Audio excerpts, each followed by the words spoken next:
What happens when you mess with the wrong family and you have no idea who they are?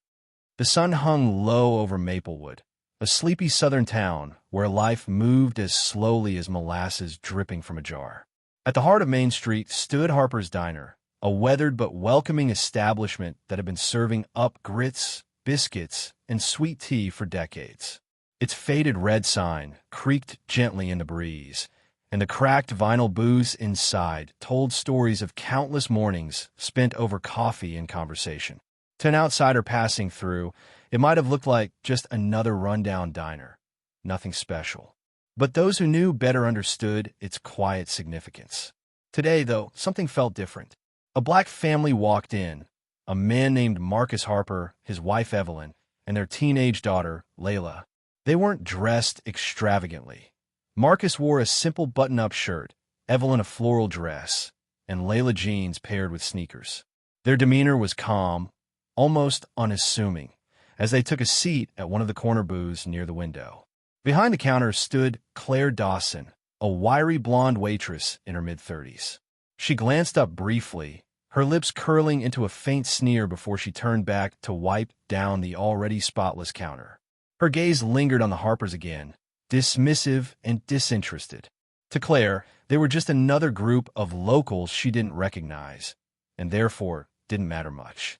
Claire approached the Harper family's booth with slow, reluctant steps, her notepad dangling loosely from her fingers. She didn't bother to smile or make eye contact. Instead, she hovered briefly, tapping her pen against the pad as if debating whether they were worth her time. When she finally spoke, her tone was clipped and laced with condescension. "You folks ready to order?" she asked, her voice carrying a hint of impatience, as though their presence inconvenienced her somehow. Marcus looked up calmly, his deep brown eyes meeting hers for a moment before he replied, "Yes, thank you. We'll start with some coffee, please." His voice was steady, polite, but Claire barely acknowledged him. As she scribbled down the request, Claire let out an exaggerated sigh, rolling her eyes just enough for Evelyn to catch it. Then, without asking what kind of coffee they wanted, she muttered under her breath, "Black, I assume?" The comment hung in the air like smoke, sharp and unmistakable. Evelyn stiffened slightly, but said nothing, choosing instead to smooth her napkin over her lap with deliberate care. Layla, however, shot a quick glance at her parents, her brows furrowing. Marcus placed a reassuring hand on the table, silently signaling patience. When Claire returned moments later with 3 mugs sloppily filled to the brim, she set them down with unnecessary force, splashing hot liquid onto the Formica surface. "Here you go," she drawled, her southern accent thickening artificially, as if mocking their own. "Anything else? Or is this all y'all can afford today?" The jab stung, though none of the Harpers flinched outwardly. It wasn't the first time they'd encountered such thinly veiled racism, even in their hometown. Still, there was something particularly grating about Claire's smug superiority, her assumption that they belonged in the margins of her world. Marcus simply nodded, unfazed. "Thank you," he said evenly, his tone devoid of sarcasm or anger. Evelyn added a soft, "appreciated," while Layla forced a tight-lipped smile. They exchanged no words between themselves, but their shared glances spoke volumes. Claire lingered a moment longer, clearly expecting some reaction, anger, embarrassment, anything to justify her disdain. But when none came, she huffed and turned away, muttering something unintelligible yet pointedly dismissive. The tension simmered beneath the surface, unnoticed by the other patrons sipping their breakfasts in blissful ignorance. Yet the Harpers knew better. This encounter was only beginning. Claire didn't bother hiding her disdain anymore. As she moved around the diner, refilling cups for other customers, white customers, she made sure to linger near their tables, laughing loudly at jokes that weren't funny and offering sugary sweet smiles. But when she passed the Harpers' booth again, her demeanor shifted instantly. Her lips curled into a sneer, and her movements became exaggeratedly slow, as if serving them was beneath her. "Y'all still working on that coffee?" she asked, her voice dripping with mockery. "Or are you going to order something real this time?" Layla clenched her fists under the table, but kept her gaze fixed on the menu in front of her. Evelyn's jaw tightened slightly, though she remained composed. Marcus leaned back in his seat, studying Claire with quiet intensity. He recognized the game she was playing, a power play meant to humiliate them into leaving quietly. "Oh, wait," Claire continued, snapping her gum obnoxiously. "Maybe y'all don't even know how to read menus. Do you need me to explain what pancakes are? Or maybe I should just bring out some scraps from the kitchen instead." She laughed sharply, loud enough for nearby patrons to hear. A few heads turned, curious, but most quickly looked away, unwilling to intervene. Claire thrived on the attention, basking in the unspoken approval of her racist remarks by those who shared her prejudices. To her, the Harpers were outsiders, trespassers in a space where people like them didn't belong. Their calm demeanor only fueled her frustration. She wanted a reaction, something to confirm her belief that they were inferior. "You know," she said, leaning casually against the edge of their booth, "we get all kinds here. Tourists, drifters, folks passing through. But honestly, y'all stick out like sore thumbs. Maybe try going somewhere else next time. Somewhere more suited to your kind." Her words landed like a slap, deliberate and cruel. The phrase, "your kind," hung heavy in the air, echoing the ugly history of segregation that towns like Maplewood had never fully shaken off. Inside, Marcus felt his patience wearing thin. His hands gripped the edge of the table tightly, knuckles whitening. Evelyn placed a gentle hand on his arm, silently urging restraint. Layla, however, couldn't contain her anger any longer. "Dad," she whispered fiercely, leaning closer. "Why are we letting her talk to us like this?" Marcus exhaled slowly, his voice low but firm. "Because sometimes, baby girl, people need to see exactly who they're messing with before they understand the weight of their actions." Evelyn nodded in agreement, though her dark eyes shimmered with restrained fury. "We'll handle this." Claire misinterpreted their silence as weakness. Emboldened, she smirked and walked away, tossing one final insult over her shoulder. "Don't worry, I won't forget about y'all. Someone's got to teach you your place." The Harpers exchanged another glance, their resolve hardening. They had endured worse than Claire Dawson, but today they wouldn't let her walk away unscathed. Not this time. Claire returned to the booth once more, this time carrying a tray with 3 plates of food, none of which the Harpers had ordered. She slammed it down onto the table with a clatter, spilling syrup across the surface. The pancakes were burnt, the eggs cold, and the bacon looked like it had been sitting under a heat lamp for hours. "There," she announced loudly, her voice cutting through the low hum of diner chatter. "Figured I'd save y'all the trouble of deciding. This is probably what you're used to anyway, right? Leftovers and scraps." A few nearby patrons glanced over, their expressions ranging from discomfort to mild amusement. No one spoke up. Layla stared at the ruined meal in disbelief, her cheeks flushing with anger. Evelyn's hands trembled slightly as she reached for a napkin, though she said nothing. Marcus remained still, his face unreadable, but there was a storm brewing behind his calm exterior. Claire crossed her arms, leaning forward with a smug grin. "What's wrong? Cat got your tongue? Or maybe y'all don't speak English so good." Her laugh was sharp and grating, designed to humiliate. Inside, Marcus felt the last threads of his patience snap. His fists clenched tightly beneath the table, and his jaw tightened. Evelyn placed a hand on his leg, her touch grounding him momentarily. Layla, however, couldn't hold back any longer. "That's it," Layla hissed, pushing her chair back abruptly. "I'm not letting her treat us like this. Dad, do something." Marcus raised a hand slightly, signaling for her to stay seated.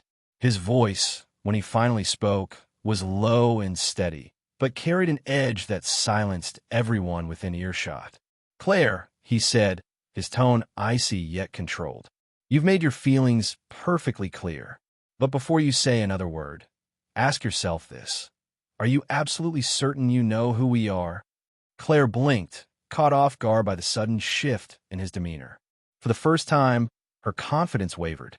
She opened her mouth to respond, but Marcus cut her off. "You've spent this entire morning insulting us, mocking us, treating us like we don't belong here. But let me ask you something. Does it ever occur to people like you that maybe, just maybe, you're the one who doesn't belong? The weight of his words hit Claire like a freight train. Her smirk faltered, replaced by confusion and unease. Before she could recover, Marcus stood slowly, towering over her now. "This ends now," he said firmly. The tension in the room was palpable, thick enough to choke on. Claire took a step back, suddenly unsure of herself, and that uncertainty would soon lead to her undoing. Marcus stepped away from the booth, his movements deliberate and commanding. He turned to face Claire fully, his presence filling the space between them. Gone was the quiet, unassuming man who had walked into the diner earlier. In his place stood someone authoritative, someone who demanded respect, and would no longer tolerate being treated as invisible. "Claire," he began again, his voice calm, but carrying an unmistakable weight. "You've spent this morning making assumptions about us, about where we come from, what we deserve, even who we are. But here's the thing, you don't get to decide any of that."